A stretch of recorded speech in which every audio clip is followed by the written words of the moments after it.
Profesor Ángel Fariña, investigador de la UD, Universidad de Oriente, en el núcleo Cumaná, núcleo del Estado Sucre. Profesor, usted dice que uno de los principales problemas de una parte de las costas de Sucre es el famoso coral invasor. ¿Por qué? Este coral invasor, entre otras cosas, ¿qué es lo que está haciendo? Está creciendo sobre nuestros corales autóctonos. Al crecer sobre ellos, los va matando progresivamente. Nuestros corales necesitan unas algas que hacen simbiosis con ellos para subsistir, que se llaman zooxantelas. Si este coral crece sobre el coral, pues va a hacerle sombra a las zooxantelas y las zooxantelas no van a poder hacer fotosíntesis. Y por lo tanto el coral no va a sobrevivir. Igualmente se muere de hambre el coral. Se muere de hambre, entre comillas, ¿no? Y lo va cubriendo e incluso hay trabajos que apuntan a la idea de que pudieran ciertas sustancias químicas que secreta este coral invasor matar los pólipos directamente del coral. De manera tal que nuestros arrecifes de coral van a morir, ya están muriendo. ¿Cuánto ha muerto? ¿Ha podido determinarlo? No hay un estudio real que tipifique cómo es la situación actual, y creo que es lo primero que se debería hacer. A mi juicio debemos hacer un estudio base ahora, hoy, para ver cuánto del parque está ocupado. Pero para decirte algo, del Parque Nacional Mochima, del Parque Mochima y de la costa que va de Puerto La Cruz a Santa Fe, que no es parque, esa línea de costa sí, no es parque, pero es una zona turística de mucha importancia. ¿Y puede estar el coral allí? No, ya está ahí. De ahí fue de donde partió y se extendió después a las islas que están enfrente, que sí son parque nacional. ¿Qué porcentaje está tomado? Es lo que no sabemos. Claro, pero fíjate, toda la zona, desde Puerto La Cruz, un poquito más aguanta por ahí, hasta Santa Fe e incluso las islas que están enfrente, ya está ocupado por el coral. En esa zona yo calculo que un 60-70% de todos los arrecifes ya lo que son arrecifes de eunomia, ya dejaron de ser arrecifes de coral autóctono. ¿Cuánto coral ha muerto? Bueno, no o sea, imagínate, todo ese montón de arrecifes donde está, porque eso está todo cubierto por eunomia, no se ve más nada. Es decir, 60% ha muerto. De los arrecifes de esa área, yo pudiera referirme que un 60, un 70% incluso pudieran estar ya haber desaparecido. ¿Se puede expandir? Es decir, es un coral que va a ir tomando toda esta zona, por ejemplo. Ese es el peligro con este coral. Ese coral se va fragmentando y donde cae cada pedacito nace una nueva colonia. Por lo tanto, eso va a generar a la larga que su expansión vaya a ser progresiva pero rápida. En los trozos de redes de los pescadores se van fragmentos de ese coral y luego lo van propagando nuestros pescadores por otras zonas. En las cuerdas de la red, en las cuerdas del rezón, del ancla, también se van pedazos del coral.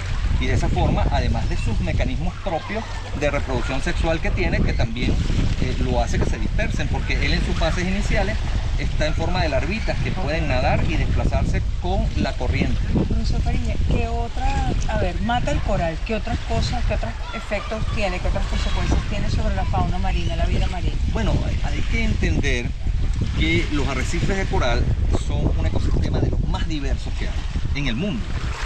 ¿Y qué quiere decir eso? Que con base en unas pocas especies de coral, cohabitan en ese espacio un montón de especies, una diversidad importantísima de especies. Si tú matas a los corales, pues evidentemente todo el resto de las especies asociadas a ese arrecife se van a ver afectadas. Y especies, o sea, por eso es una catástrofe desde el punto de vista ambiental lo que está sucediendo. Y pesquero. ¿Por qué en la parte pesquera también? Pesquero porque buena parte de los recursos pesqueros que desde aquí del oriente tienen en diferentes etapas de su ciclo de vida al arrecife de coral como lugar predilecto. En unos casos para reproducirse, en otros casos para crecer, pero... Entonces la pesca se va a es decir, los peces se van a desplazar. Sí, lo que se piensa es que hay que hacer un estudio importante pronto, es que las especies autóctonas, no solamente de organismos sésiles, de los que están pegaditos en el fondo, sino de peces y otras especies van a estar completamente desplazadas y se van a ir hacia otros lugares. ¿Se puede también expandir hacia otras costas del país? Ya, de hecho ya está en otras costas del país, ya está hacia el occidente del país.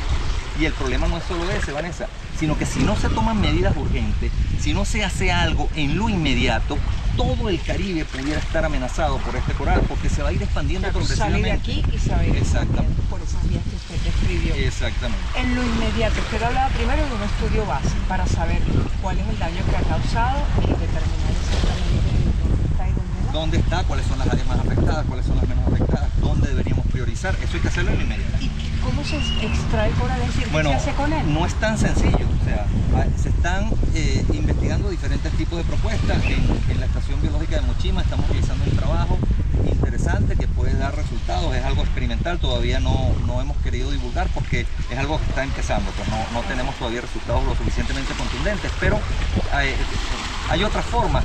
Por ahí se ha intentado la extracción manual. La extracción manual es algo que ya se implementó, incluso con ayuda del MINEX, según entiendo. Es un proceso peligroso. ¿Peligroso por qué? Porque haciendo la extracción manual en el agua es muy difícil manipular al organismo y controlarlo. Entonces se te van pedacitos y lo que pudieras estar es más bien favoreciendo su dispersión. Aparte, ¿no recomendaría la extracción manual yo no la recomiendo. ¿Qué se puede hacer? Aparte que tendrías que tener un ejército de buzos todos los días yendo al agua a hacer extracciones para que al final eso pudiera dar resultados. Y es algo que no lo veo sustentable en el tiempo, desde el punto de vista económico, porque es caro, es costoso ese recurso humano calificado. Y yo pienso que una de las cosas con las cuales se podría comenzar a experimentar es como una especie de bombas de succión, como las que se usan para sacar oro en los ríos. Y también la gente que busca tesoro, exacto. Entonces, con una bomba de succión que tuviera un mecanismo apropiado de filtrado arriba, se pudiera probar. Hay alguna gente que está investigando, incluso en otras partes del Caribe, con la utilización de ciertas sustancias químicas que pudieran afectar directamente al coral y no solo al coral y no a otras especies. ¿Qué medida tomarían de inmediato? ¿Qué es lo que yo creo que se debería hacer? Urgente.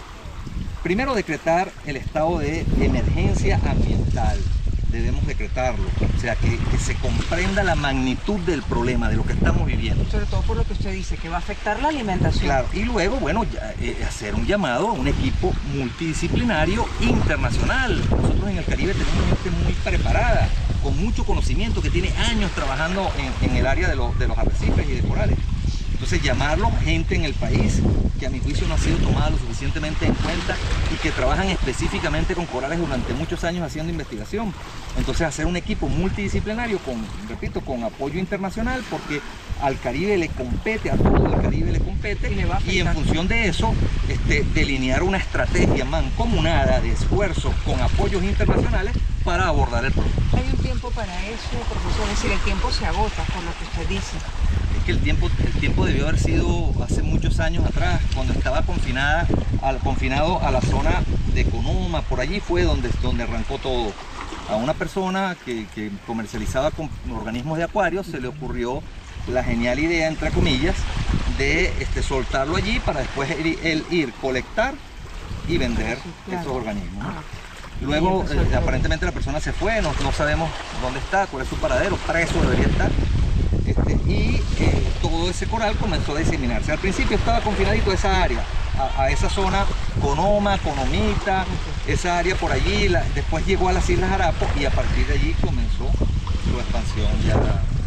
¿Esta emergencia ambiental qué implicaría? Bueno, implicaría primero que nada darle prioridad.